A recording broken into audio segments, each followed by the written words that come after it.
Hello everyone, welcome back to great institute. So ఇవాళ క్లాస్లో మనకి ఆర్ఆర్బీ ఎగ్జామ్స్ అనేవి తొందరలో స్టార్ట్ అవుతాయి కదా. అయితే ఇందులో మనం సపరేట్గా బయాలజీ ఎలా ప్రిపేర్ అవ్వాలి, what is a preparation strategy అంటే లాస్ట్ మినిట్ టిప్స్ ఏమున్నాయి, సో దాని గురించి మనం ఒకసారి డిస్కస్ చేద్దాం. ఓకేనా. సో బేసిక్గా ఆర్ఆర్బీ ఎగ్జామ్స్లో జనరల్ సైన్స్కి వెయిటేజ్ ఎక్కువ ఉంది. సో మన అందరికీ తెలిసిన విషయమే అది. సో ఏఎల్పి ఎగ్జామ్స్లో అయితే జనరల్ సైన్స్కి మనకి ఎన్ని మార్క్స్ ఉన్నాయి అని అంటే 20 మార్క్స్ జనరల్ సైన్సే ఉన్నాయి మనకి. ఓకేనా. సో జనరల్ సైన్స్ ఎన్ని మార్క్స్ ఉన్నాయి? 20 మార్క్స్ జనరల్ సైన్స్ ఉన్నాయి. అయితే ఈ 20 మార్క్స్లో general science in the sense not only biology including physics and chemistry, so both will comes under into general science concept. అయితే ఇందులో మనకు బయాలజీని ఎలా చదవాలి, బయాలజీ మీద ఎక్కువగా ఏ కాన్సెప్ట్స్ని మనం ఫోకస్ చేయాలి అని అంటే, సో బేసిక్గా జిఎస్లో biology and physics chemistry 3 topics ఉంటాయి. ఈ ఫిజిక్స్ కెమిస్ట్రీతో కంపేర్ చేస్తే బయాలజీ మీదే మనకి ఎక్కువ వెయిటేజ్ ఉంటుంది. ఓకేనా.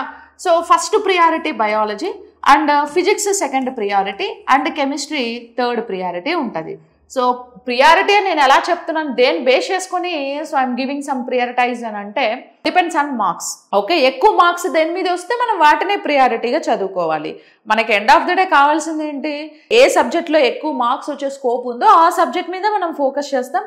సో ఆ సబ్జెక్ట్ని ఫోకస్ చేస్తే so will get more marks, will get more marks we will get also మంచి ర్యాంక్ వస్తుంది, అప్పుడు మనకి మంచి పోస్ట్ వస్తుంది. సో బేస్డ్ ఆన్ దట్ మనం డిసైడ్ అవుతాం. సో ఇప్పుడు బయాలజీలో ఎన్ని క్వశ్చన్స్ రావచ్చు అని అంటే, సో బయాలజీలో ఇప్పుడు నేను ఎలా చెప్తున్నాను అని అంటే, నేను ఇప్పుడు నేను క్వశ్చన్ పేపర్ ఏం ప్రిపేర్ చేయను కానీ, but previous year examinations papers అన్నీ ఒకసారి చూసి సో మాకు ఒక ఐడియా అనేది ఉంటుంది. ఓకే, సో దాన్ని బేస్ చేసుకొని నేను చెప్తున్నాను. సో 1 or 2 అటు ఇటు అవ్వచ్చు. సో 7 మార్క్స్ నుంచి 10 మార్క్స్ వరకు మనకు బయాలజీ మీద క్వశ్చన్స్ వస్తాయి. ఓకేనా, ఈజీగా వస్తాయి. 7 to 10 ఈజీగా వస్తాయి. ఇంకా కొన్ని ఎగ్జామ్స్లో 12 క్వశ్చన్స్, 13 క్వశ్చన్స్, 15 క్వశ్చన్స్ వచ్చిన ఎగ్జామ్స్ కూడా ఉన్నాయి. సో కాబట్టి మీరు అప్రాక్సిమేట్లీ 10 మార్క్స్ కంపల్సరీ బయాలజీ నుంచి వస్తాయి అని అనుకోండి. సో మరి ఇంక మిగతా 2 నుంచి ఇంకో 10 వస్తాయా అని అంటే, సో మిగతా 2 నుంచి ఫిజిక్స్ నుంచి మనకు 6, కెమిస్ట్రీ నుంచి 4, సో లేకపోతే 5, 7, 3 అట్లా కూడా వస్తూ ఉంటాయి. ఓవరాల్గా 20 మార్క్స్ కవర్ చేస్తాడు. అందులో ఒక 3 or 4 క్వశ్చన్స్ బయాలజీ మీద వెయిటేజ్ అనేది ఎక్కువ ఉంటుంది. సో 20 మార్క్స్ అంటే అదేమి తక్కువ మార్క్స్ కాదు. ఓకే, చాలా ఎక్కువ మార్క్సే 20 అనేవి. ప్రతి ఒక్క మార్క్, ప్రతి ఒక్క హాఫ్ మార్క్ కూడా మన జాబ్ని డిసైడ్ చేస్తుంది. అందులో మనకు నెగిటివ్ మార్క్ కూడా ఉంది. సో 1/3 నెగిటివ్ మార్క్ ఉంది కాబట్టి మనం క్వశ్చన్కి ఆన్సర్ తెలిస్తేనే మనం దాన్ని పిక్ చేసుకోవాలి, లేకపోతే అజంప్షన్స్ అనేవి ఇక్కడ పనికిరావు. సో మనం అజంప్షన్ చేసి గెస్ చేసి మేబీ ఈ క్వశ్చన్ రైట్ అవుతే ఈ క్వశ్చన్కి ఆన్సర్ రైట్ అవుద్దని మనం ఎప్పుడు చెప్పడానికి లేదు. ఎందుకంటే ఒకవేళ అలా చెప్తే మేబీ అది రాంగ్ అయితే ఎలాగో మనకు నెగిటివ్ మార్క్స్ పడి ఉండే మార్క్స్ కూడా పోతాయి కాబట్టి. ఓకేనా. సో కాబట్టి కొంచెం ఫోకస్గా, కొంచెం కాన్సన్ట్రేషన్ అనేది చాలా ఇంపార్టెంట్ ఇక్కడ.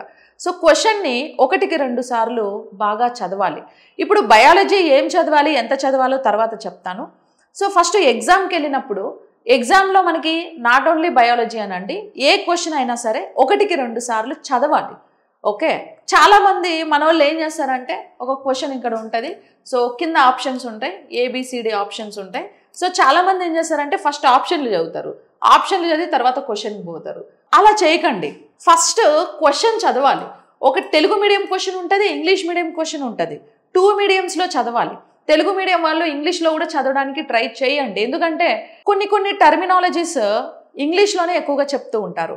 ఇప్పుడు మీకు క్వశ్చన్ పేపర్ ఎందులో ప్రిపేర్ అవుతుందంటే ఇంగ్లీష్ మీడియంలోనే క్వశ్చన్ పేపర్ ప్రిపేర్ అవుతుంది.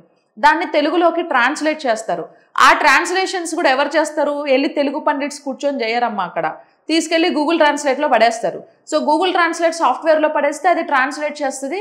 సో అందులో ఎర్రర్స్, మిస్టేక్స్ ఉంటే కూడా దాన్ని రెక్టిఫై చేయరు, మిస్టేక్స్ కూడా రెక్టిఫై చేయరు. సో తెలుగు మీడియం పిల్లలు చాలాసార్లు ఇలా ఇబ్బంది పడుతూ ఉండడం కూడా జరిగింది. సో కాబట్టి question if possible Telugu medium, English medium 2 మీడియంస్లో చదవండి. సో చదివి కరెక్ట్ ఆన్సర్ని పిక్ చేయాలి. సో ఇప్పుడు క్వశ్చన్ బాగా చదివి అర్థం చేసుకోగలిగితే ఈ 4 ఆప్షన్స్లో మినిమం 2 ఆప్షన్స్ని మనం ఈజీగా ఎలిమినేట్ చేయొచ్చు అనమాట. ఓకేనా. 4 ఆప్షన్స్లో మినిమం 2 ఆప్షన్స్ని ఈజీగా ఎలిమినేట్ చేయొచ్చు. ఈ మిగతా 2 ఆప్షన్స్ కొంచెం కాన్సెప్ట్ ఓరియంటెడ్గా మనం చదువుకుంటే ఆన్సర్ అనేది తెలుస్తుంది. సో ఎప్పుడైనా సరే క్వశ్చన్స్ని ప్రాక్టీస్ చేసేటప్పుడు, క్వశ్చన్స్ని చదివేటప్పుడు అండ్ క్వశ్చన్కి ఆన్సర్ చేసేటప్పుడు ఎప్పుడైనా కానీ ఎలిమినేషన్ పాయింట్ ఆఫ్ వ్యూలో ఆన్సర్ చేయడానికి ట్రై చేయాలి. అది మీరు మెయిన్ ఎగ్జామ్ పోయి ట్రై చేయకూడదు. ఎగ్జామ్ పోకముందే ఇక్కడ ప్రాక్టీస్ బిట్స్, ప్రాక్టీస్ క్వశ్చన్స్ మీరు ప్రాక్టీస్ చేస్తూ ఉంటారు కదా. సో ఆ ప్రాక్టీస్ చేసేటప్పుడే మీరు ఏం చేయాలి అని అంటే ఎక్కువగా ఎలిమినేషన్ పాయింట్ ఆఫ్ వ్యూలో క్వశ్చన్కి ఆన్సర్ని పిక్ చేసుకోవడానికి ట్రై చేయాలి. సో అలా చేస్తే మీకు ఏమవుద్దంటే ఈజీగా ఆన్సర్ని ఫైండ్ అవుట్ చేయొచ్చు. అంటే ఇప్పుడు ఈ 4 ఆప్షన్స్లో ఏదో ఒక ఆప్షనే ఈ క్వశ్చన్కి కరెక్ట్ ఉంటుంది, మిగతా 3 ఆప్షన్స్ రాంగ్ ఉంటాయి. సో చాలా మంది కరెక్ట్ ఏదై ఉంటుంది అసలు కరెక్ట్ అని ఫోకస్ ఆ కరెక్ట్ ఆన్సర్ మీదే ఉంటుంది. సో ఎంతమంది ఆలోచిస్తారు ఎందుకు ఇది కరెక్ట్, ఈ 3 ఎందుకు దీనికి ఇర్రెలవెంట్, ఏంటి ఈ 3 పరిస్థితి అని పాపం ఈ 3 గురించి ఎవరైనా ఆలోచించారా? అలా ఆలోచించాలి. ఇది రైట్ ఓకే, అది చదివినోడు ఎవరికైనా తెలుస్తుంది. ఈ 3 ఎందుకు రైట్ కాదు, ఈ 3 ఎందుకు రాంగ్, ఈ 3 ఎందుకు ఇర్రెలవెంట్. సో అలా ఆలోచించాలి, అలా ప్రాక్టీస్ చేయాలి క్వశ్చన్స్ని. అలా దాన్ని ఎలిమినేషన్ మెథడ్ అంటాము. సో నువ్వు ఆటోమేటిక్గా ఈ 3 గురించి ఆలోచిస్తే ఇది నాకు తెలుసు, దీనికి సంబంధం లేదు ఎలిమినేట్, దీనికి సంబంధం ఎలిమినేట్, ఇక మిగిలింది ఇదే అవుతుంది. సో అట్లా ప్రాక్టీస్ చేస్తే ఏమవుతుందని అంటే మీకు తెలియని క్వశ్చన్స్ ఏమైనా వచ్చినప్పుడు, ఇప్పుడు ఒక క్వశ్చన్ వస్తుంది, దానికి ఆన్సర్ తెలీదు, దానికి కరెక్ట్ ఆన్సర్ తెలియదు, కానీ మిగతా ఆన్సర్స్ మాత్రం దానికి కరెక్ట్ కావు అనే పాయింట్ మీరు అర్థం చేసుకుంటారు. ఇక ఈ కరెక్ట్ కాదంటే ఇంక అదే కరెక్ట్ అవుతుంది అనే పాయింట్ అనమాట. ఓకేనా? That is like psychological thinking అండి. అది ఎగ్జామినర్ ఎప్పుడు కూడా, ఇప్పుడు మీకు క్వశ్చన్స్ చదివి ఆన్సర్ ఎవడైనా చేస్తాడు, బట్టి కట్టేసుకొని పోయి ఎవరైనా చేస్తారు. కొంచెం లాజికల్గా ట్విస్టెడ్గా ఇవ్వడమే కాంపిటేటివ్ ఎగ్జామ్స్ అనమాట. ఓకే, ఎలిమినేషన్ పాయింట్ ఆఫ్ మెథడ్లో అలాగే ఉంటుంది. సో లైక్ దట్ అట్లా మీరు క్వశ్చన్స్ని ఆన్సర్ చేయడానికి ట్రై చేయాలి. ఇంకా బయాలజీ మన సబ్జెక్ట్ గురించి వస్తే, సో బయాలజీలో లాస్ట్ మినిట్లో మనం ఏం చదవాలి? లాస్ట్ మినిట్ అంటే ఎగ్జామ్ పోయే ముందు పేజీలు తిప్పిపోవడం కాదు. సో మీరు ఆల్రెడీ చదివేసి ఉంటారు, ప్రిపరేషన్ జరిగిపోయి ఉంటుంది. లాస్ట్ మినిట్లో ఏ టాపిక్స్ని ఎక్కువగా రివిజన్ చేయాలి అనేది మనకి ఇక్కడ ఇంపార్టెంట్. సో ఏ టాపిక్ని ఎక్కువగా మనం రివిజన్ చేయాలి అని అంటే లాస్ట్ మినిట్లో ఒకటి వచ్చేసి మనకు బయాలజీలో సిలబస్ హ్యూమన్ ఫిజియాలజీ నుంచి స్టార్ట్ చేస్తే diseases, plant Kingdom, animal Kingdom, cell biology, ఇలా చాలా కాన్సెప్ట్స్ ఉన్నాయి మనకి. అయితే వాటిల్లో ఫస్ట్ మనం హ్యూమన్ ఫిజియాలజీ, ఇది ఫస్ట్ యూనిట్ అనమాట. ఓకేనా? హ్యూమన్ ఫిజియాలజీ అనేది ఫస్ట్ యూనిట్. సో ఈ హ్యూమన్ ఫిజియాలజీ యూనిట్లో మనం ఏ కాన్సెప్ట్స్ మీద, ఏ టాపిక్స్ మీద ఎక్కువగా ఫోకస్ చేయాలి అని అంటే, సో ఫస్ట్ వచ్చేసి విటమిన్స్, న్యూట్రిషన్ అనే టాపిక్ ఉంటుంది. న్యూట్రిషన్ టాపిక్లో కార్బోహైడ్రేట్స్, ప్రోటీన్స్, ఫ్యాట్స్, మినరల్స్ ఇవన్నీ మీరు చదవకపోయినా పర్లేదు. సో విటమిన్స్ అనే కాన్సెప్ట్ ఉంటుంది. ఈ విటమిన్స్ అనే కాన్సెప్ట్ని బాగా చదవాలన్నమాట. సో అయితే మనకి ఇక్కడ విటమిన్స్ 2 టైప్స్ ఆఫ్ విటమిన్స్ ఉంటాయి. Okay, one is like fat soluble vitamins and second one is like water soluble vitamins. ఇలా 2 టైప్స్ ఆఫ్ విటమిన్స్ అనేవి మనకు ఉంటాయి. Okay, fat soluble vitamins and water soluble vitamins. So fat soluble vitamins అంటే ఏంటి? ఫ్యాట్లో dissolve అయ్యే వాటిని fat soluble vitamins అనేసి, water soluble vitamins అంటే వాటర్లో డిజాల్వ్ అయ్యే వాటిని వాటర్ సాల్యుబుల్ విటమిన్స్ అనేసి మనం పిలుస్తాము కదా. So fat soluble, water soluble అని పిలుస్తాం. అయితే ఇప్పుడు ఫ్యాట్ సాల్యుబుల్ విటమిన్స్ ఏవైతే ఉన్నాయో A D E K, water soluble vitamins B complex and C vitamin, వీటి గురించి ఇన్ఫర్మేషన్ ఎలా చదవాలి? మీరు విటమిన్స్ నుంచి ఏ కాన్సెప్ట్ చదివినా, ఏ విటమిన్ గురించి చదివినా ఇక్కడ 4 కాన్సెప్ట్స్ పక్కాగా చదవాలి.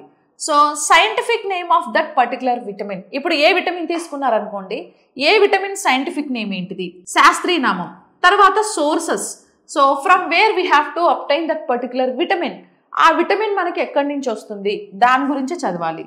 And third one that is like function. Okay, what is the major function of A vitamin and deficiency.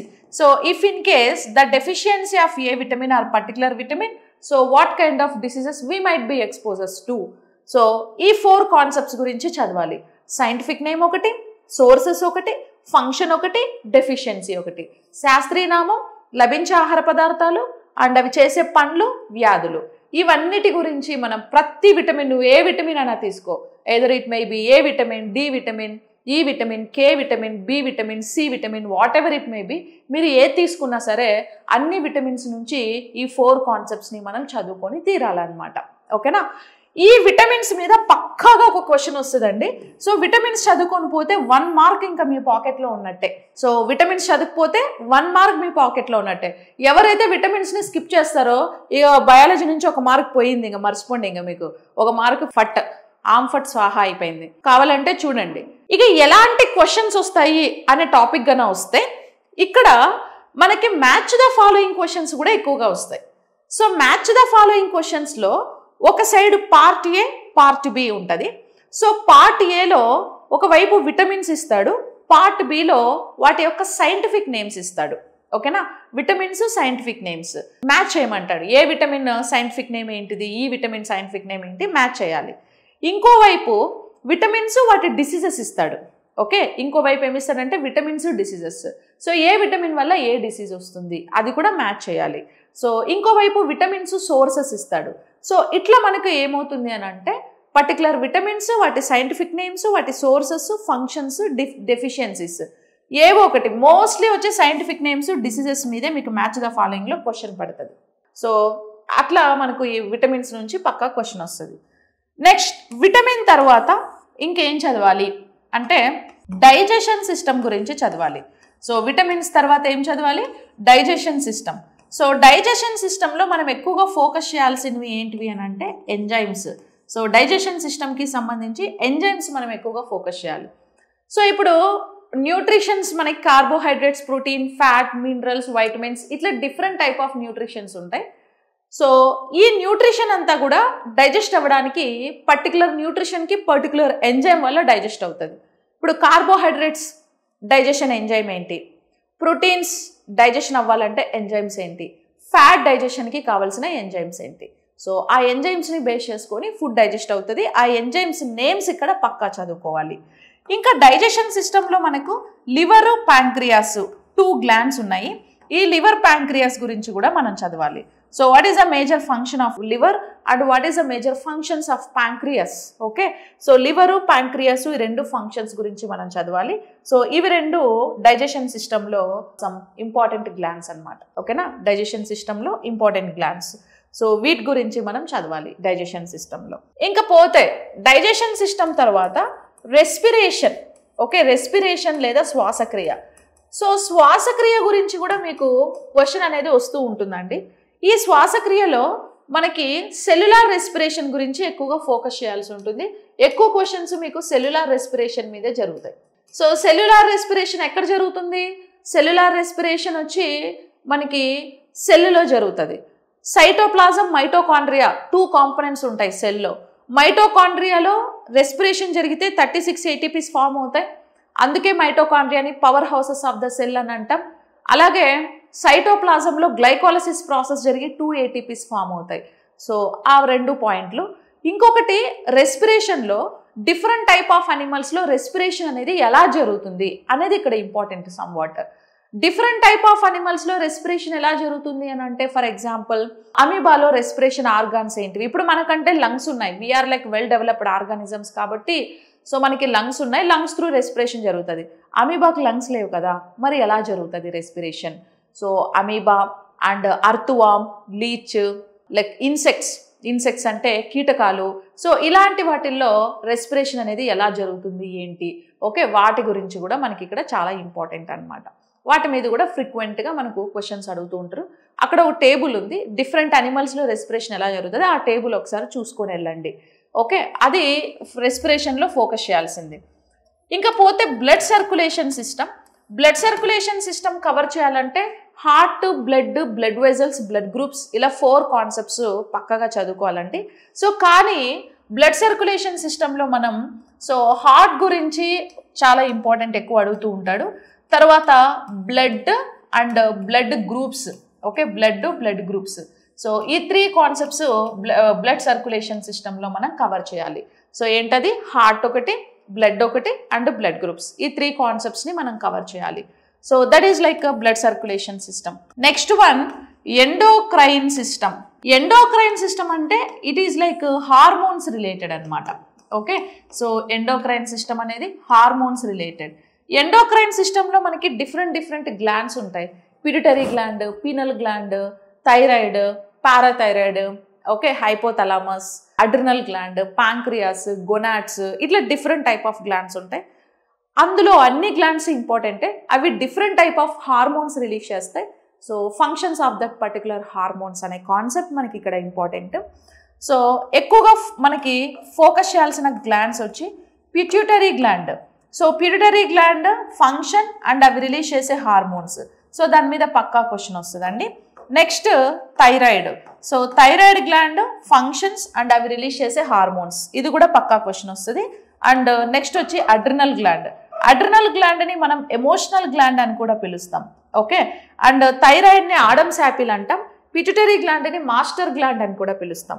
So ఇంకా చాలా గ్లాండ్స్ ఉన్నాయి, బట్ ఈ 3 గ్లాండ్స్ చాలా ఇంపార్టెంట్ అనేసి మనం చెప్పుకోవచ్చు ఎండోక్రైన్ సిస్టంలో. Next concept nervous system. Nervous system మీద కూడా మనకి క్వశ్చన్ వచ్చే ఛాన్స్ ఉంది. సో ఇది వరకు చాలా ఎగ్జామ్స్లో నర్వస్ సిస్టమ్ మీద క్వశ్చన్ వచ్చింది. సో నర్వస్ సిస్టంలో మీరు ఎక్కువగా ఇక్కడ చదవాల్సింది సెంట్రల్ నర్వస్ సిస్టంలో బ్రెయిన్ కాన్సెప్ట్ గురించి చదివితే సరిపోతుంది. సెంట్రల్ నర్వస్ సిస్టంలో brain concept. So brain wait ఎంత, బ్రెయిన్లో ఏమేం పార్ట్స్ ఉన్నాయి, సెరిబ్రమ్ ఫంక్షన్ ఏంటి, మిడ్ బ్రెయిన్ ఫంక్షన్ ఏంటి, సెరిబెల్లం ఫంక్షన్స్ ఏంటి, so like that. And peripheral nervous system. So peripheral nervous సిస్టంలో మళ్ళీ మనకి 2 టైప్స్ ఆఫ్ నర్వస్ సిస్టమ్ ఉంటుంది. Cranial nervous system, spinal nervous system. Cranial nervous సిస్టంలో ఎన్ని నర్వ్స్ ఉన్నాయి, స్పైనల్ నర్వస్ సిస్టంలో ఎన్ని నర్వ్స్ ఉన్నాయి. సో ఆ నంబర్ కూడా మనకి ఇక్కడ ఇంపార్టెంట్. ఇంకా నర్వస్ సిస్టంలో ఒక క్వశ్చన్ మీకు రెగ్యులర్గా అడుగుతూ ఉంటాడు, what is the synapse gap అనేసి. సో సినాప్స్ గ్యాప్ అంటే the gap in between 2 neurons or 2 dendrites is called synapse అంటాం. So through the synapse gap only information passes from one neuron to another neuron. So that is like synapse gap. ఇది మీకు 10th క్లాస్లో ఉంటుంది nervous system topic. ఇది మీకు చాలా important అనమాట. ఓకేనా, nervous system. Next nervous system తర్వాత నెక్స్ట్ కాన్సెప్ట్ వచ్చేసి మనకి రిప్రొడక్షన్. ఓకే, రిప్రొడక్షన్లో మనం ఎక్కువగా క్వశ్చన్స్ అబ్జర్వ్ చేస్తే సెక్షువల్ రిప్రొడక్షన్ కంటే అసెక్షువల్ రిప్రొడక్షన్ మీద క్వశ్చన్ ఫ్రేమింగ్స్ ఎక్కువ ఉన్నాయి. అసెక్షువల్ రిప్రొడక్షన్, బేసిక్గా అసెక్షువల్ రిప్రొడక్షన్ ఏ అనిమల్స్లో జరుగుతుంది, సెక్షువల్ ఆర్గాన్స్ లేని అనిమల్స్లో అసెక్షువల్ రిప్రొడక్షన్ జరుగుతుంది. మరి సెక్షువల్ ఆర్గాన్స్ లేని అనిమల్స్ ఏవి అని అంటే చాలా ఉన్నాయి, యూనిసెల్యులర్, మల్టీసెల్యులర్. సో మోనిరా కింగ్డమ్లో ఉండే animals, that means protozoa, protista. Okay, even ఫంగస్లో కూడా అసెక్షువల్ రిప్రొడక్షన్ జరుగుతుంది, ఈవెన్ ప్లాంట్స్లో కూడా అసెక్షువల్ రిప్రొడక్షన్ జరుగుతుంది. సో ఆ టైప్స్ ఉన్నాయి కదా మనకి, binary fission, multiple fission, budding, fragmentation. Okay, and ప్లాంట్స్లో అయితే లేయరింగ్, గ్రాఫ్టింగ్. ఓకే, ఇలాంటి రిప్రొడక్షన్స్ అన్నీ కూడా మనం చదవాలి. That is called asexual reproduction అనేసి పిలుస్తూ ఉంటాం. That is asexual reproduction. Next వచ్చి మనకి ఈ టాపిక్లో ఎక్స్క్రీషన్ సిస్టమ్ అని ఇంకొక టాపిక్ ఉంది ఈ యూనిట్లో, ఎక్స్క్రీషన్ సిస్టమ్. సో ఎక్స్క్రీషన్ సిస్టంలో కిడ్నీస్ గురించి మాట్లాడతాడు. సో ఎక్స్క్రీషన్ సిస్టంలో మీకు 2 టేబుల్స్ ఉన్నాయండి. ఏంటవి అని అంటే యూరిన్ త్రూ మనం రిలీజ్ చేసే నైట్రోజన్ వేస్ట్ ప్రోడక్ట్స్ ఏంటి, urea, uric acid, ammonia, guanine. అక్కడ ఒక టేబుల్ ఉంది, ఆ టేబుల్ ఒకటి. డిఫరెంట్ టైప్ ఆఫ్ అనిమల్స్లో ఎక్స్క్రీషన్ ఆర్గాన్స్ ఏమున్నాయి, ఇప్పుడు అమీబా అయితే కాంట్రాక్టైల్ వాక్యూల్స్, ప్లనేరియా అయితే ఫ్లేమ్ సెల్స్, అండ్ ఫిష్ అయితే గ్రీన్ గ్లాండ్స్. అట్లా different type of like excretion organs గురించి మనం చదవాలి. ఆ 2 టేబుల్స్ గురించి చదివితే ఇది అయిపోతుంది ఫస్ట్ యూనిట్. నేను జస్ట్ మీకు అవుట్ స్ట్రక్చర్ ఇచ్చాను అంతే, ఏమేమి చదవాలి ఏంటి అనేసి. సో ఫస్ట్ ఏమో విటమిన్స్ మీద చదివితే ఒక క్వశ్చన్, డైజెషన్ నుంచి ఒక క్వశ్చన్, రెస్పిరేషన్ నుంచి కూడా ఒక క్వశ్చన్, బ్లడ్ సర్క్యులేషన్ నుంచి మేబీ వస్తుంది, ఎండోక్రైన్ పక్కా వస్తుంది, నర్వస్ సిస్టమ్ కూడా పక్కా క్వశ్చన్ వస్తుంది. ఓకే, ఇంకా పోతే నెక్స్ట్ కాన్సెప్ట్ సెకండ్ యూనిట్లో మీకు డిసీజెస్ అనే కాన్సెప్ట్ ఉందండి. సో దీని మీద 1 or 2 questions guarantee, 1 or 2 questions పక్కా. ఇంకా మీకు పాకెట్లో ఇంకో మార్క్ వచ్చి గ్యారంటీగా పడిపోయింది. ఓకేనా, ఇక డిసీజెస్ చదవలేదు అంటే ఇంకా బయాలజీ నుంచి ఇంకో మార్క్ పోయినట్టే, దానికి ఇంకేం చేయలేం. డిసీజెస్లో ఇక్కడ మనకి ఇది చాలా పెద్ద concept actually, pathology. So first types of diseases మీద క్వశ్చన్ వస్తుంది. Okay, types of diseases. So types అంటే మనకు డిసీజెస్లో డిఫరెంట్ టైప్ ఆఫ్ డిసీజెస్ ఉన్నాయి. ఏంటవి, pandemic diseases, endemic diseases, epidemic diseases, hereditary diseases, deficiency diseases, degenerative diseases, ఇట్లా different type of diseases ఉన్నాయి. So ఆ డిసీజెస్ మీద మనకు ఫోకస్ చేయాలి. That is type of diseases. And second thing, డిసీజెస్లో మళ్ళీ మనకి బ్యాక్టీరియల్ డిసీజెస్ సపరేట్గా చదవాలి, వైరల్ డిసీజెస్ సపరేట్గా చదవాలి, ప్రోటోజోవల్ డిసీజెస్ సపరేట్గా చదవాలి, ఫంగల్ డిసీజెస్ కూడా సపరేట్గా చదవాలి. ఇప్పుడు బ్యాక్టీరియల్ డిసీజెస్ ఏమున్నాయి అని అంటే, బ్యాక్టీరియాస్ ఇప్పుడు different diseases different type of bacterias వల్ల వస్తాయి. ఇది కూడా మ్యాచ్ ద ఫాలోయింగ్లో మనం క్వశ్చన్ ఎక్స్పెక్ట్ చేసే ఛాన్స్ ఉంది. సో ఒకవైపు డిసీజెస్ అన్ని ఇచ్చేసి ఇంకొక వైపు బ్యాక్టీరియాస్ ఇస్తారు, ఏ బ్యాక్టీరియా నుంచి ఈ డిసీజ్ వస్తుంది అని అంటాడు. లేదా ఈ డిసీజెస్లో మళ్ళీ వ్యాక్సిన్స్ కొన్నిటికి ఉంటాయి, ఒకవైపు డిసీజెస్ ఇచ్చి ఒకవైపు వ్యాక్సిన్స్ ఇస్తాడు. లేదా మెడిసిన్స్ కొన్ని ఉంటాయి, లేదా సిమ్టమ్స్ ఇట్లా, లేదా వెక్టార్స్. ఇప్పుడు కొన్ని డిసీజెస్ ఎలా ఉంటాయంటే మస్కిటోస్ త్రూ స్ప్రెడ్ అయ్యే డిసీజెస్ కొన్ని ఉంటాయి, మస్కిటోస్ త్రూ కొన్ని స్ప్రెడ్ అవుతాయి. అట్ ది సేమ్ టైం కొన్ని అనిమల్స్ త్రూ స్ప్రెడ్ అవుతాయి, కొన్ని ఎయిర్బోర్న్ త్రూ స్ప్రెడ్ అయ్యే డిసీజెస్ ఉంటాయి. సో అట్లా బేస్డ్ ఆన్ దట్ మనకు డిసీజెస్ వేట్ నుంచి స్ప్రెడ్ అవుతున్నాయో వాటి మీద నుంచి మనకి క్వశ్చన్ అనేది పక్కా వస్తుంది అనమాట. So that is like types of diseases అనేసి మనం చెప్పొచ్చు. డిసీజెస్ మీద ఒక క్వశ్చన్ వస్తుంది. And next plant Kingdom. Okay, plant Kingdom అనే ఒక యూనిట్ ఉంది. సో ఆర్ఆర్బీ ఎగ్జామ్స్లో ప్లాంట్ కింగ్డమ్ అనేది మీకు చాలా ఇంపార్టెంట్. సో ఫస్ట్ వచ్చేసి plant classification. Okay, plant classification గురించి చదవాలి. సో ప్లాంట్స్ మనకి 2 టైప్స్గా క్లాసిఫై అయ్యి ఉంటాయి. So non flowering plants, flowering plants. Non flowering ప్లాంట్స్లో మళ్ళీ థాలోఫైట్స్, బ్రయోఫైట్స్, టెరిడోఫైట్స్. ఫ్లవరింగ్ ప్లాంట్స్లో మళ్ళీ యాంజియోస్పోమ్స్, జిమ్నోస్పోమ్స్, అట్లా 2 వేరియేషన్స్గా మనకు డివైడ్ అయ్యి ఉంటాయి. ఇక మీకు ఇంకా ఆలోచించొద్దు, 1 మార్క్ ఇంకా మీ పాకెట్లో ఉందండి. ప్లాంట్ క్లాసిఫికేషన్ మీద పక్కా క్వశ్చన్ వస్తుంది. సో థాలోఫైట్స్ వాటి examples, bryophytes examples, pteridophytes examples, angiosperms examples and gymnosperms examples. Okay, so compulsory దీని మీద క్వశ్చన్ వస్తుంది అనమాట, ఎగ్జాంపుల్స్ మీద. That is like plant classification.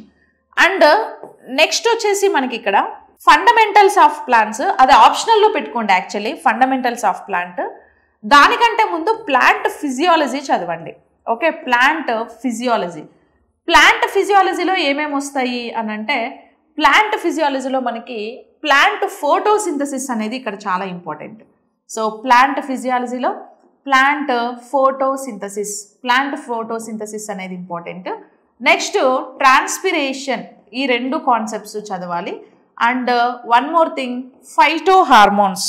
Okay, and ఇంకోటి ఏంటి అని అంటే ఫైటో హార్మోన్స్. ఈ 3 కాన్సెప్ట్స్ని మనం ఇక్కడ కవర్ చేయాలి. ఓకే, ఫోటోసింథసిస్ ఒకటి, ట్రాన్స్పిరేషన్ ఒకటి, అండ్ ఫైటో హార్మోన్స్ ఒకటి. సో ఈ 3 కాన్సెప్ట్స్ని ఇక్కడ కవర్ చేయాల్సి ఉంటుంది. సో బేసిక్గా ఫోటోసింథసిస్ అనేది మీకు 10th క్లాస్లో ఉంటుంది. ఒక ఈక్వేషన్ ఇస్తాడు, ఆ ఈక్వేషన్ని కనిపెట్టింది వాన్ నీల్ అనే సైంటిస్టు. ఆ ఈక్వేషన్ని మళ్ళీ రాబర్ట్ హిల్ అనే సైంటిస్ట్ మాడిఫై చేశారు. ఇట్లా వగైరా మనకి చాలా ఇన్ఫర్మేషన్ ఫోటోసింథసిస్ మీద ఉంటుంది. So we should focus on the photosynthesis. Why? Because 10th క్లాస్లో మీకు ఇది చాలా ఇంపార్టెంట్. సిబిఎస్ఈ సిలబస్ మీకు ఎగ్జామ్లో ఇచ్చాడు కాబట్టి సిలబస్ అంతా కవర్ చేయాలి. ఇంకా ట్రాన్స్పిరేషన్ మీద క్వశ్చన్ గ్యారంటీ వస్తుందండి. ఇంకో మార్కు మీ పాకెట్లో ఉంది. ఓకే, ట్రాన్స్పిరేషన్ మీద గ్యారంటీ క్వశ్చన్ వస్తుంది. ట్రాన్స్పిరేషన్లో మనకి ఎక్కువగా ఇక్కడ ఫ్యాక్టర్స్ అఫెక్టింగ్ ఆఫ్ ట్రాన్స్పిరేషన్ అనే ఒక కాన్సెప్ట్ ఉంది. ఫ్యాక్టర్స్ అఫెక్టింగ్ అంటే లైక్ ట్రాన్స్పిరేషన్ టెంపరేచర్ ఎక్కువైతే ట్రాన్స్పిరేషన్ ఏమవుతుంది, ఇంక్రీజ్ అవుతుందా, డిక్రీజ్ అవుతుందా? ప్రెషర్ ఎక్కువైతే ట్రాన్స్పిరేషన్ ఏమవుతుంది? ఇట్లా మనకి టెంపరేచర్ని బేస్ చేసుకొని అండ్ డిఫరెంట్ ఫ్యాక్టర్స్ని బేస్ చేసుకొని ట్రాన్స్పిరేషన్ అనేది పెరుగుతుందా తగ్గుతుందా దాన్ని బేస్ చేసుకొని ఒక క్వశ్చన్ వస్తుంది. ఓకే, ఇంకా ఫైటో హార్మోన్స్. ప్లాంట్స్లో మనకి auxins, gibberellins, cytokinins, abscisic acid, ethylene, ఇట్లా డిఫరెంట్ టైప్ ఆఫ్ హార్మోన్స్ అనేవి మనకు ఉన్నాయి. ఓకేనా? సో ఆ హార్మోన్స్ బేస్ చేసుకొని కూడా మనకి ఇంకొక క్వశ్చన్ అనేది పక్కా వస్తుంది. సో కాబట్టి ఇక్కడ ఈ 3 కాన్సెప్ట్స్ మనకు చాలా ఇంపార్టెంట్. ఈ 3 చదువుకొనే మీరు ఎగ్జామ్కి వెళ్ళండి. ఈ 3 చదవకుండా ప్లాంట్ కింగ్డమ్లో మీరు ఎగ్జామ్ పోవద్దు. ఒకటి క్లాసిఫికేషన్, ఇంకోటి ఈ 3 కాన్సెప్ట్స్. ఈ మధ్య మనకి ప్లాంట్లో కొన్ని మూమెంట్స్ ఉంటాయండి. So phototropic movements and geographical movements, hydrotropic movements, ఇట్లా డిఫరెంట్ టైప్ ఆఫ్ మూమెంట్స్ ఉన్నాయి. ఈ మూమెంట్స్ మీద ఎక్కువగా క్వశ్చన్ ఇవ్వడం ఈ మధ్య ప్యాషన్ అయిపోయింది. ఏ ఎగ్జామ్లో చూసినా ప్లాంట్ మూమెంట్స్ మీద క్వశ్చన్ వస్తుంది. ఇఫ్ పాసిబుల్ ఈ మూమెంట్స్ ఒకసారి చూడండి. ఓకే, ఇంకొకటి ఫండమెంటల్స్ ఆఫ్ ప్లాంట్స్ ఉందండి. ఫండమెంటల్స్ ఆఫ్ ప్లాంట్స్లో root modification, stem modification, leaf modifications, so ఇట్లా చాలా మోడిఫికేషన్స్ ఉన్నాయి మనకి. అది ఆప్షనల్గా పెట్టుకోండి. ఆల్రెడీ చదివితే ఓకే, టైం ఉంది మేము చదువుతాము అంటే కూడా ఓకే, లేదు అంటే just ignore it. Why? Because మీకు అది సిలబస్లో లేదు. ఇప్పుడు ఆర్ఆర్బీకి సిలబస్లో ఏమని మెన్షన్ చేశాడు? అప్ టు సిబిఎస్ఈ సిలబస్ వరకే చదవాలి. Up to 10th class CBSE syllabus అన్నాడు, అప్ టు 10th క్లాస్ అన్నాడు, సిబిఎస్ఈ అయినా 10th క్లాస్ అన్నాడు. ఇక 10th క్లాస్ వరకు మీకు ఫండమెంటల్స్ ఆఫ్ ప్లాంట్స్ అనే కాన్సెప్ట్ లేదు. అది beyond like intermediate, second year, డిగ్రీలో మనకి వాటి మీద ఎక్కువగా ఇన్ఫర్మేషన్ ఉంది కాబట్టి లైట్ తీసుకోండి. మీకు ఇఫ్ పాసిబుల్ చదవండి, otherwise it's just like let it be, okay, వదిలేసేయండి. సో కాబట్టి ఈ 3 అయితే ఖచ్చితంగా చదవాలి. ఇంకా పోతే అనిమల్ క్లాసిఫికేషన్ అండి. ఈ అనిమల్ క్లాసిఫికేషన్ కూడా మీకు 10th క్లాస్ వరకు లేదు. ఇది కూడా ఇంటర్మీడియట్లోనే ఉంది. అది ఫస్ట్ ఇయర్లో కొంచెం ఉంది, సెకండ్ ఇయర్లో కొంచెం ఎక్కువ డెప్త్గా ఉంది అనిమల్ క్లాసిఫికేషన్. కానీ మీకు క్వశ్చన్ వస్తుంది, ఓకే, అనిమల్ క్లాసిఫికేషన్ అయితే క్వశ్చన్ పక్కా వస్తుంది. కానీ ఒక క్వశ్చన్ వస్తుంది మ్యాథ్స్ అంతే. ఎందుకంటే అడిగేదే బియాండ్ సిలబస్, మీకు అసలు సిలబస్లోనే మెన్షన్ చేయలేదు కానీ అడుగుతాడు. మరి సిలబస్లో మెన్షన్ చేయనప్పుడు ఎందుకు అడుగుతాడు అంటే అంతే అడుగుతూ ఉంటాడు. ఎందుకంటే బికాస్ ఎలిమినేషన్ చేయడానికి. ఓకే, ఎంత బాగా చదివినా బియాండ్ 10th వరకు ఎవరైనా పోకుండా ఉంటే సో అలాంటి వాళ్ళని ఎలిమినేట్ చేయాలన్నమాట. సో దానికోసం అలా అడుగుతూ ఉంటాడు. అందుకే నేను చెప్పేది ప్రతిసారి మీకు చాలా చోట్ల చాలాసార్లు చెప్పిన ప్రీవియస్ ఇయర్ పేపర్స్ చూడండి అనేసి. ఓకే, మనం చాలాసార్లు ప్రీవియస్ ఇయర్ పేపర్స్ గురించి, ఆర్ఆర్బీ పేపర్స్ గురించి డిస్కస్ కూడా చేసాం. అందులో కూడా మనం అనిమల్ క్లాసిఫికేషన్లో డిఫరెంట్ టైప్ ఆఫ్ క్వశ్చన్స్ని మనం అబ్జర్వ్ చేసాం actually.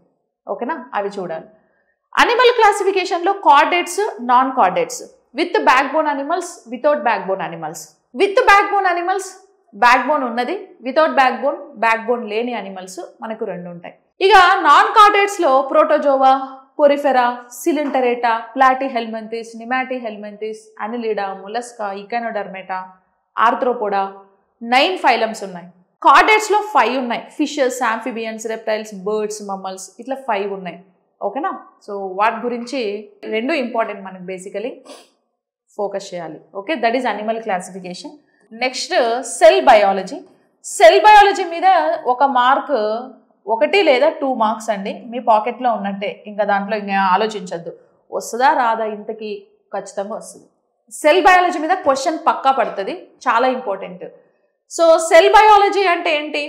So cell biology, cell అందులో ఉండే components, okay, mitochondria, Golgi bodies, endoplasmic reticulum, lysosomes, ribosomes, nucleus, వాటి functions. Cell division, okay, cell బయాలజీలో ఇంక్లూడింగ్ సెల్ డివిజన్ కూడా. ఓకే, సెల్ డివిజన్ పక్కా 1 or 2 మార్క్స్ వస్తాయి. ఇక లాస్ట్ వన్ జెనెటిక్స్ అండి. So genetics మీకు 10th క్లాస్ ఎండ్ అయిపోయేది genetics కాన్సెప్ట్తోనే ఎండ్ అవుతుంది. మీ 10th క్లాస్ బయాలజీ జెనెటిక్స్ కాన్సెప్ట్తో ఎండ్ అవుతుంది. సో దీని మీద కూడా ఒక క్వశ్చన్ వస్తుంది. ఇందులో మన Gregor Johann Mendel పైసమ్ sativum plants పైన 2 ఎక్స్పెరిమెంట్స్ చేశాడు. మోనోహైబ్రిడ్ క్రాస్ ఒకటి, డైహైబ్రిడ్ క్రాస్. మోనోహైబ్రిడ్ క్రాస్లో ఫిజికల్ రేషియో ఎంత ఉంది, జెనెటికల్ రేషియో ఎంత ఉంది. డైహైబ్రిడ్ క్రాస్లో కూడా ఫిజికల్ రేషియో ఎంత ఉంది, జెనెటికల్ రేషియో ఎంత ఉంది. ఆ 2 చదివితే చాలు. ఇంకా మీరు మెండల్ ఎక్స్పెరిమెంట్ ఎలా చేశాడు, ఏమేమి చేశాడు, ఆ స్టెప్స్ మీకేం అవసరం లేదు. ఏమేమో సోది ఎక్స్ప్లెనేషన్ ఇచ్చాడు అక్కడ. ఓకే, అవన్నీ మీరు చదవాల్సిన అవసరం లేదు. Just monohybrid cross ratios, dihybrid cross ratios చదివితే సరిపోతుంది. ఓకేనా, ఇదే. సో ఆల్రెడీ మీకు ఇక్కడ క్వశ్చన్ పేపర్ తెలిసిపోయింది చూడండి, మన అజంప్షన్లోనే తెలిసిపోయింది. ఒక క్వశ్చన్ విటమిన్ మీద పెట్టుకున్నాం, ఒకటి అయిపోయింది. ఓకే, ఇంకా పక్కా క్వశ్చన్ దేని మీద వస్తుంది అని అంటే సెకండ్ క్వశ్చన్ ఎండోక్రైన్ సిస్టమ్ మీద పెట్టుకుందాం. ఓకే, సెకండ్ 2 క్వశ్చన్స్ తెలిసిపోయాయి మనకి. థర్డ్ క్వశ్చన్ నర్వస్ సిస్టమ్ మీద పెట్టుకుందాం. ఓకే, 3 క్వశ్చన్స్ తెలిసిపోయాయి పక్కాగా చెప్తున్నా. ఇంకా డిసీజెస్ మీద 2 వస్తాయి, యాక్చువల్లీ 2 వస్తాయి, కానీ మనం ఒకటే పెట్టుకున్నా కూడా 4 క్వశ్చన్స్. ప్లాంట్ కింగ్డమ్లో ప్లాంట్ క్లాసిఫికేషన్ పక్కా ఒక క్వశ్చన్ 5, ఈ 3 నుంచి ఒక క్వశ్చన్ 6. ఓకే, సెల్ బయాలజీ ఒక క్వశ్చన్ అనుకున్న 7. చూడండి 7 క్వశ్చన్స్, మనం 7 to 10 క్వశ్చన్స్ వస్తాయంటే 7 క్వశ్చన్స్ ఏ కాన్సెప్ట్లో వస్తాయో మనకు ఆల్రెడీ తెలిసిపోలే. ఓకే, ఇంకా ఎక్స్ట్రా సేఫ్ సైడ్గా చదువుకోవాలి అని అంటే అనిమల్ క్లాసిఫికేషన్ ఒకటి చదవండి, అండ్ సేఫ్ సైడ్గా ఇంక ఇటుపక్క రిప్రొడక్షన్ ఒకటి, నర్వస్ సిస్టమ్ ఒకటి, బ్లడ్ సర్క్యులేషన్ ఒకటి సేఫ్ సైడ్గా చదివి పెట్టుకోండి. సో 7 to 10 మార్క్స్ ఈజీ అయిపోయింది. పక్కా వచ్చేస్తాయి మనకి. చాలా సింపుల్, అందులో కష్టపడాల్సిన అవసరం ఏం లేదు. మనం ఎలాగో 10th క్లాస్లో అన్నీ చదువుంటాం, కాకపోతే మర్చిపోయాం అంతే. ఇక మన బుర్ర తెలుసు కదా, ఆ బుర్రలో ఏం గుర్తుండవు. సో కాబట్టి మర్చిపోయి ఉంటాం. ఒకసారి రివైజ్ చేయండి, చదువుకున్నట్టయితే అనిపిస్తుంది. అప్పుడు చదువుంటే ఇప్పుడు అనిపిస్తుంది, అప్పుడు చదవకుండా నా లెక్క టైంపాస్ చేసినారనుకో ఇప్పుడు అనిపించదు, చదివినా కూడా కొత్తగానే అనిపిస్తుంది అనమాట. ఇవి మనకి బయాలజీలో మేజర్గా మనం ఫోకస్ చేయాల్సిన ఇంపార్టెంట్ కాన్సెప్ట్స్. ఇంకా మనకు క్వశ్చన్ ప్యాటర్న్ ఫ్రేమింగ్ మనకి ఎట్లుంటుంది అని అంటే కనుక, ఎప్పుడైనా సరేనండి మీరు ప్రాక్టీస్ చేసేటప్పుడు statement wide questions, match the following questions బాగా ప్రాక్టీస్ చేయాలి. సో ఇప్పుడు స్టేట్మెంట్ వైడ్ క్వశ్చన్స్ వచ్చేసి statement wide questions and match the following questions. Statement wide questions and match the following questions, ఈ 2 క్వశ్చన్స్ని మనం బాగా ప్రాక్టీస్ చేయాలి. ఎక్కువగా ఆర్ఆర్బీలో ఇవి 2 పడతాయి. స్ట్రైట్ లైన్ క్వశ్చన్స్ చాలా తక్కువగా వస్తూ ఉంటాయి.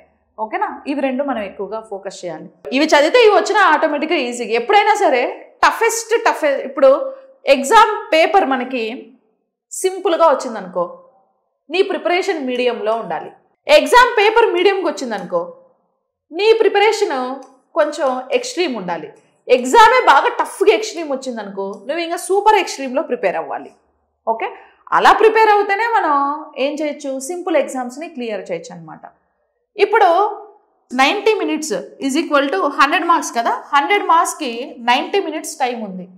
మీకు ఎగ్జామ్ అవుట్పుట్ 90 minutesలో 100 మార్కులు చేయాలంటే మీరు ప్రిపేర్ అయ్యే టెస్ట్ సిరీస్ అవి రాస్తూ ఉంటారు కదా, టెస్ట్ సిరీస్లో 100 మార్కులని 70 minutesలోనే టార్గెట్ పెట్టి కంప్లీట్ చేయాలి. ఇప్పుడు నువ్వు 70 minutesలో 100 marks కంప్లీట్ చేస్తే 90 minutesలో 100, నీకు అవుట్పుట్ అలా వస్తుంది. అక్కడ నీకు అవుట్పుట్ అట్లా వస్తుంది. నువ్వు ఇక్కడే 90 పెట్టుకున్నావు అనుకో, నీకు అవుట్పుట్ 110 minutes పడుతుంది. 100, 110, 120 minutes పడుతుంది. అంత టైం మనకి ఏదో ఆలోపు ఎగ్జామినర్ వచ్చి పేపర్ లాగేసి ఉంటాడు. సో కాబట్టి practice makes man perfect. So practice. So do hard work. Without hard work we can't get anything. Without practice we can't get perfect. So కాబట్టి హార్డ్ వర్క్, ప్రాక్టీస్ ఇది చాలా ఇంపార్టెంట్. సో ఫస్ట్ మనకి ఏంటంటే లైఫ్లో priority ఏది? ప్రతి ఒక్కరికి లైఫ్లో ఫస్ట్ ప్రియారిటీ ఏంటి? లైఫ్లో సెటిల్ అవ్వడం, సక్సెస్ అవ్వడం. లైఫ్లో సెటిల్ అవ్వాలన్నా, సక్సెస్ అవ్వాలన్నా మనం ఏదైనా చేస్తేనే, పని చేస్తేనే, హార్డ్ వర్క్ చేస్తేనే దాని రిజల్ట్ వస్తుంది తప్ప అవ్వాలి అని మైండ్లో ఉంటే అయిపోరు. అవ్వాలని అందరికీ ఉంటుంది మైండ్లో, కానీ కొంతమంది అవుతారు. సో అది ప్రాపర్ స్ట్రాటజీ ఉండాలి, ప్రాపర్ ప్లాన్ ఉండాలి. ఏదో బ్లైండ్గా చదువుకుంటూ పోవడం కాదు. ఓకే, మీరు ఒక 1 hour దేని మీదైనా ఇన్వెస్ట్ చేస్తున్నారంటే దాని మీద ఎంత అవుట్పుట్ వస్తుందో అది క్యాలిక్యులేట్ చేసుకుని ఇన్వెస్ట్ చేయాలి. Why? Because time is very valuable. Okay, money ఎలాగైనా సంపాదిస్తాం, ఏ పని చేసినా డబ్బులు వస్తాయి. బట్ టైం ఏం చేసినా అయిపోయిన టైం తిరిగి రాదు. So it's a very valuable.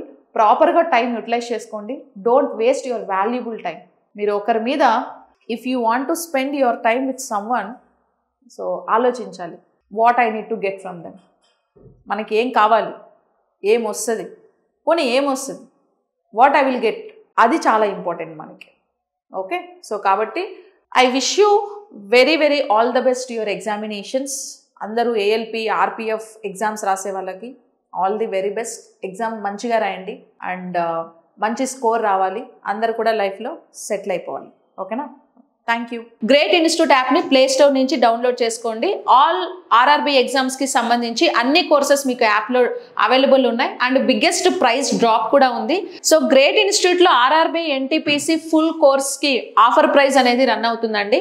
4,999 rupees course అనేది మనకు ఓన్లీ 999 రూపీస్కి అవైలబుల్గా ఉంది.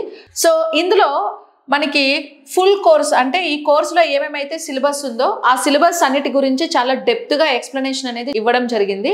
ఇది కంప్లీట్గా based on NTPC railway exams రిలేటెడ్లోనే ఈ కోర్స్ అంతా కూడా ఉంటుంది. ఇది మీకు చాలా యూజ్ అవుతుంది. అండ్ ఈ సబ్జెక్ట్స్ అన్నిటికీ full explanation, at the same time వీటి మీద టెస్ట్ సిరీస్ కూడా కండక్ట్ చేస్తారు అండ్ టెస్ట్ సిరీస్కి సంబంధించి ఎక్స్ప్లెనేషన్స్ కూడా ఇందులోనే ఉంటాయి. And course validity 6 months validity ఉంటుంది. అండ్ ఏదైనా క్వైరీస్ ఉంటే మీకు ఈ కాంటాక్ట్ నెంబర్కి కాంటాక్ట్ చేస్తే అడ్మిన్ మీకు రెస్పాండ్ అవుతారు. CBT 1 అండ్ CBT 2 ఎగ్జామ్స్ ఉంటాయి కదా, 2 ఎగ్జామ్స్కి సంబంధించి మీకు ఫుల్ కంటెంట్ అనేది యాప్లో అవైలబుల్గా ఉంది. ఓకే.